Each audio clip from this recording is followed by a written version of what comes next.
जश्न इबादत व बुलुगत शब विलादत अमीरुल-मोमिनीन इमाम अली अलैहिस्सलाम के मौके पर इस महफिल के अख्ताम पर रहबर मुअज़्ज़म आयतुल्लाह उज़्मा सैयद अली ख़ामनई ने मुख्तसर मगर बसीरत अफ़ज़ा और रहनुमा खिताब फरमाया। 3 फरवरी 2023।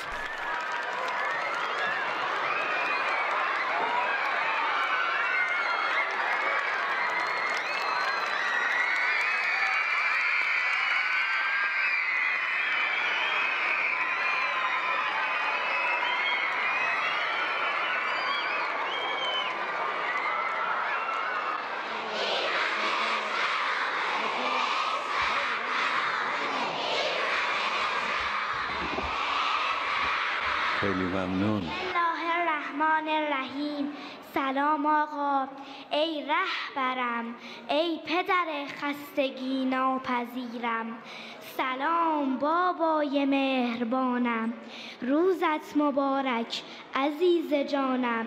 سجاده هایمان را آورده ایم تا تکلیفمان به دعای تو روشن شود و اولین نماز را پشت سر تو به درگاه معبود سجده کنیم و چادرمان را آورده ایم تا در سایه ولایت و در شب میلاد امیرالمؤمنین علی علیه السلام عهد ببندیم دیگر حتی به اندازه تار مویی برای غیر خدا نباشیم. امید ما به برکت دعای توست تا سربازی برای ظهور امام عصر عجل الله باشیم. اللهم عجل ولیک الفرج. زنده باشید. آفرین. آفرین.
آفرین. آفرین.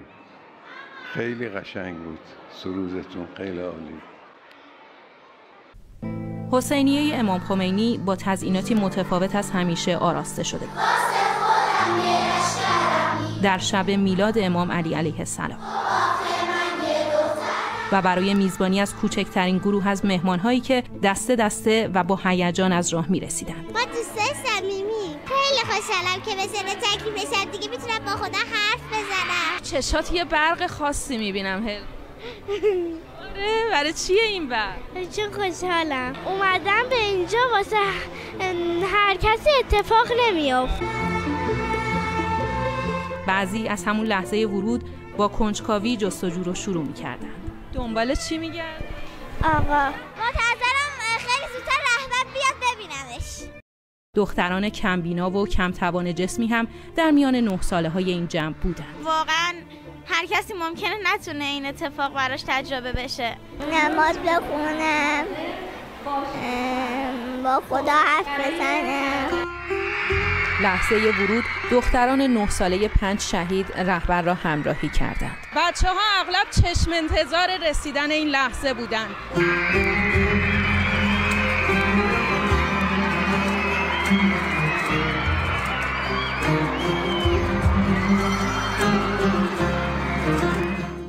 فرزندان شهدا اینجا هم یاد پدرانشان بودند. در کدوم شهر؟ شهید ابوذر داوودی. میخوام به بابام بگم بابا جون از این به بعد نمازمو میخونم. دیگه نهال عوض شده، دیگه مثل بچه نیست. احساس خوبی دارم که بابام که منو داره نماز خوندم و میبینه.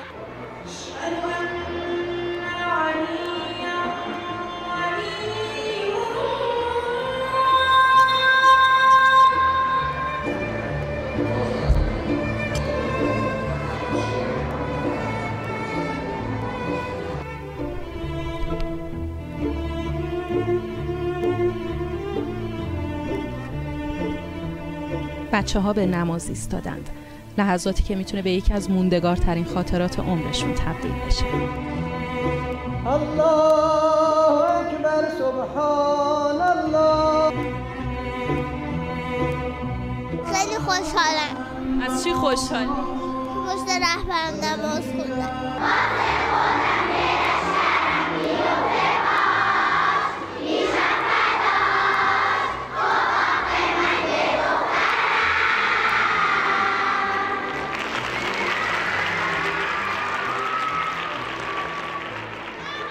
آفرین آفرین، خیلی قشنگ بود سرودتون، خیلی عالی. امشب نماز واجبتون رو به جماعت در این حسینیه به جا آوردید. خدا انشالله قبول کنه. آقا گفتش که برای اینکه میخوایم زن موفق باشیم باید درس بخونیم. گفتن که یکی از راه‌های صحبت کردن با خدا نماز خوندنه. گفتش که مثلا هر چی مثلا خدا میگه ما گوش کنیم، هر کار میگه ما انجام بدیم، هر کار میگه انجام. به من خیلی خوش گذشت چون رهبر رو دیدم و به حرفای رهبر گوش میکنم. پایان این مراسم همینقدر صمیمی به پایان رسید تا خاطره امروز برای 9 ساله های این جمع فراموش نشدنی شود. زینب چخماقی، خبرگزاری صدا و سیما. بسم الله الرحمن الرحیم.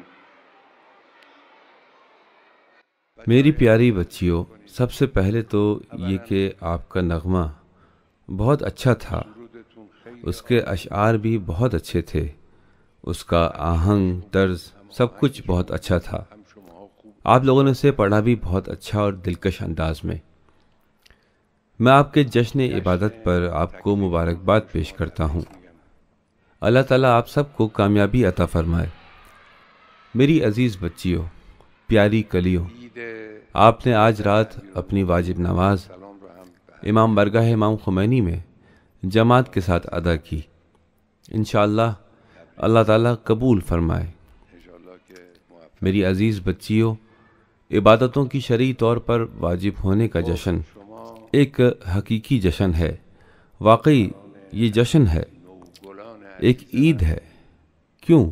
اس لیے کہ جس لمحے آپ پر شرعی طور پر عبادتیں واجب ہوتی ہیں، شرعی حدود لاگو ہوتی ہیں، اسی وقت سے آپ خداوند عالم سے ہم کلام ہوتی ہیں اور وہ آپ سے بات کرتا ہے۔ یعنی آپ میں یہ صلاحیت پیدا ہو گئی ہے کہ خداوند عالم آپ سے بات کرے، آپ کو شرعی حکم دے اور آپ اسے بجا لائیں، انجام دیں۔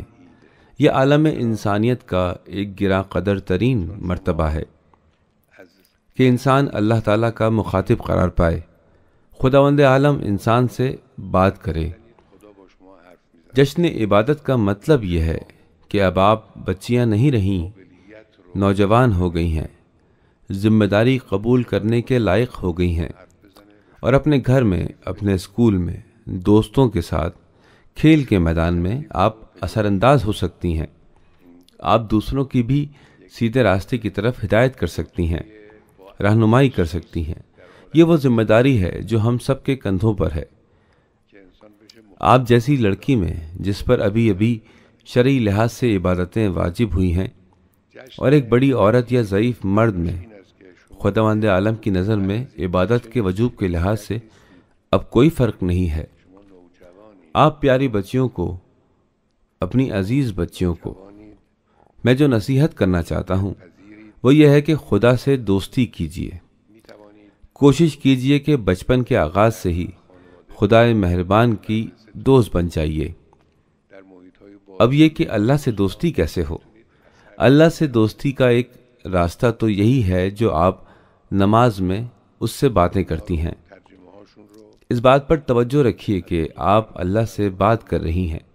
نماز کے ان الفاظ کے معنی کو سمجھیے۔ سورہ حمد اور دیگر سورے اور جو کچھ ذکر رکوع اور سجود میں پڑھا جاتا ہے، اس کا ترجمہ اپنے بڑوں سے، اپنے استادوں سے سیکھیے، یاد کیجیے تاکہ آپ کے ذہن میں رہے۔ جب آپ نماز پڑھتی ہیں تو اس طرح نماز پڑھیے کہ آپ گویا اللہ سے باتیں کر رہی ہیں۔ اس طرح اللہ سے دوستی ہو جاتی ہے۔ اس سے دوستی کی راہوں میں سے ایک راستہ یہی ہے، یعنی نماز۔ خدا سے دوستی کا ایک راستہ یہ بھی ہے کہ اس بات کا خیال رکھیے کہ جن چیزوں سے اللہ نے روکا ہے، منع کیا ہے، انہیں انجام نہ دیجیے، انہیں مت کیجیے، اور جن چیزوں کو کرنے کے لیے اللہ تعالیٰ نے کہا ہے، انجام دینے کے لیے کہا ہے، انہیں ضرور انجام دیجیے۔ اللہ سے دوستی کا ایک یہ بھی راستہ ہے۔ آج آپ کے دل روشن ہیں، نورانی ہیں، پاکیزہ ہیں۔ آپ آج ہی سے اللہ کی دوست بن سکتی ہیں۔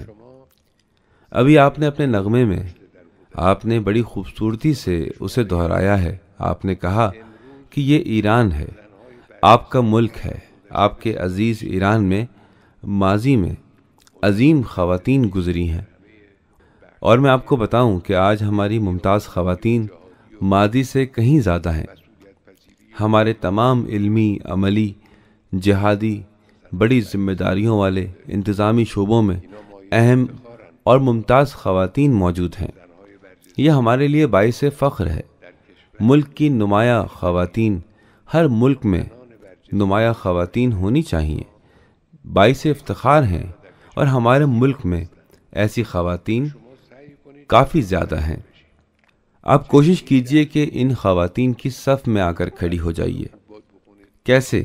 درس پڑھیے، علم حاصل کیجئے، اپنے سبق اچھی طرح پڑھیے، ہوم ورک اچھی طرح انجام دیجئے، کام کیجئے، سوچئے، کتابیں پڑھیں، تاکہ انشاءاللہ آگے چل کر عظیم خواتین کی صف میں شامل ہو جائیں۔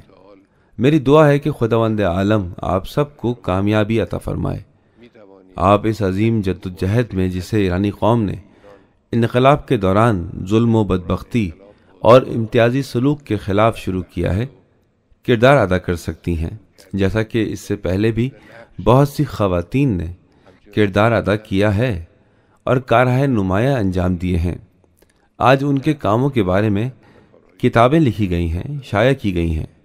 ملک میں انقلاب کے ان برسوں کے دوران نمایاں خواتین کی کوششوں اور زحمتوں کے بارے میں لوگ پڑھ رہے ہیں۔